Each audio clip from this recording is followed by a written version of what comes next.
ಧನುರಾಶಿಯವರು.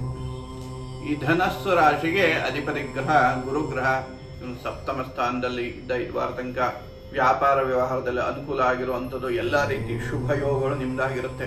ಅದೇ ರೀತಿ ಈ ಸಂವತ್ಸರ ಹೇಗಿದೆ ಅಂತ ಯೋಚನೆ ಮಾಡೋದು ಆದರೆ ಚತುರ್ಥ ಸ್ಥಾನದಲ್ಲಿ ಶನಿಗ್ರಹ ಸ್ಥಿತನಾಗಿದ್ದಾನೆ. ಇದರಿಂದ ಕಾರ್ಯಗಳು ವಿಳಂಬ ಆಗುವಂಥದ್ದು, ನಿಧಾನ ಆಗುವಂಥದ್ದು, ಮತ್ತು ವಿಶೇಷವಾಗಿ ಸೇವಕ ವರ್ಗಗಳು ನೀವು ಹೇಳಿದ ಮಾತು ಕೇಳೋದಿಲ್ಲ, ಸಮಸ್ಯೆ ಆಗುತ್ತೆ. ಕುಟುಂಬದಲ್ಲಿ ಸಮಸ್ಯೆ ಆಗುತ್ತೆ, ಕುಟುಂಬದಲ್ಲಿ ಭಿನ್ನಾಭಿಪ್ರಾಯ ಬರುವಂಥದ್ದು, ಕೆಲವೊಬ್ಬರು ಮನೆಯಿಂದ ಹೊರಗಡೆ ಹೋಗುವಂಥ ಪರಿಸ್ಥಿತಿ ಬರುವಂಥ ಎಲ್ಲ ಆಗಿರುತ್ತೆ.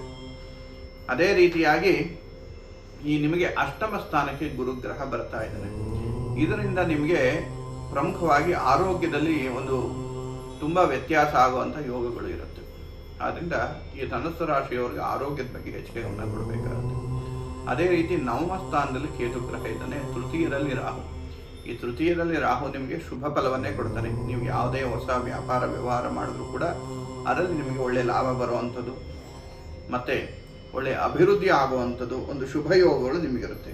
ಅದೇ ರೀತಿ ಒಂದು ಪುಣ್ಯಕ್ಷೇತ್ರದ ದರ್ಶನ ಮಾಡುವಂಥದ್ದು, ಅದರಿಂದ ನಿಮಗೆ ಒಳ್ಳೆಯದಾಗೋದು, ಮತ್ತು ವಿಶೇಷವಾಗಿ ನಿಮ್ಮ ಸ್ನೇಹಿತರಿಂದ ನಿಮಗೆ ಸಹಾಯ ಆಗುವಂಥದ್ದು, ಅಥವಾ ನಿಮ್ಮ ಭ್ರಾತೃಗಳಿಂದ ಅಣ್ಣ ತಮ್ಮ ಅಥವಾ ನಿಮ್ಮ ಸಹೋದರಿಯರು ಅಕ್ಕ ತಂಗಿಯರಿರ್ತಾರೆ ಅವರಿಂದ ನಿಮಗೆ ಒಳ್ಳೆಯ ಹೆಲ್ಪ್ ಆಗುವಂಥ ಒಂದು ಶುಭ ಯೋಗ ಇರುತ್ತೆ. ಅದೇ ರೀತಿ ಕುಟುಂಬದಲ್ಲಿ ಒಂದು ಸೌಖ್ಯದ ವಾತಾವರಣ, ನೆಮ್ಮದಿಯ ವಾತಾವರಣ ನಿಮ್ಮದಾಗಿರುತ್ತೆ. ಮುಖ್ಯವಾಗಿ ಈ ಚತುರ್ಥ ಶನಿ ನಿಮ್ಮ ಕೆಲಸವನ್ನೆಲ್ಲ ನಿಧಾನ ಮಾಡ್ತಾನೆ, ಮತ್ತು ಅಡೆತಡೆಗಳಾಗುವಂಥದ್ದು, ವಿಘ್ನಗಳು ಉಂಟಾಗುವಂಥದ್ದು, ಮತ್ತು ವಿಶೇಷವಾಗಿ ಮನಸ್ಸಿಗೆ ಇದರಿಂದ ವ್ಯಥೆ ಆಗುವಂಥದ್ದು, ಈ ರೀತಿಯಾಗೆಲ್ಲ ಫಲಗಳು ಈ ಧನಸ್ಸು ರಾಶಿಯವರಿಗೆ ಈ ವರ್ಷ ಪರ್ಯಂತವಾಗಿದೆ.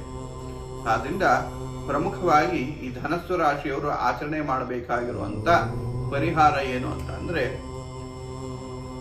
ದತ್ತಾತ್ರೇಯರ ಆರಾಧನೆಯನ್ನು ಮಾಡಿ, ಗುರು ಸನ್ನಿಧಾನಕ್ಕೆ ಭೇಟಿ ನೀಡಿ, ಗುರುಗಳಿಗೆ ಒಂದು ಕಾಷಾಯ ವಸ್ತ್ರವನ್ನು, ಕಾವಿ ಬಟ್ಟೆಯನ್ನು, ತುಳಸಿಯನ್ನು ಅಥವಾ ರುದ್ರಾಕ್ಷಿಯನ್ನು ಇದನ್ನು ಕೊಟ್ಟು ಫಲ ಸಮರ್ಪಣೆಯನ್ನು ಮಾಡಿ ಅವರಿಂದ ಆಶೀರ್ವಾದವನ್ನು ಪಡೆಯಿರಿ. ಖಂಡಿತವಾಗಿ ಈ ವರ್ಷ ಎಲ್ಲ ನಿಮಗೆ ಅನುಕೂಲ ಆಗಿರುತ್ತೆ.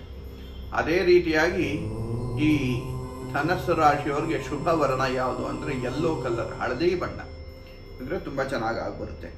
ಅದೇ ರೀತಿಯಾಗಿ ಈ ಶುಭ ಸಂಖ್ಯೆ ಯಾವುದು ಅಂತ ಅಂದರೆ 3. ಈ 3 ತುಂಬ ಚೆನ್ನಾಗಿ ಆಗಿಬರುತ್ತೆ. ಬೇರೆ ಶುಭ ಸಂಖ್ಯೆಗಳು ಅಂದರೆ 1, 8, 9 ಈ ಸಂಖ್ಯೆಗಳು ಕೂಡ ತುಂಬ ಚೆನ್ನಾಗಿ ಆಗಿಬರುತ್ತೆ.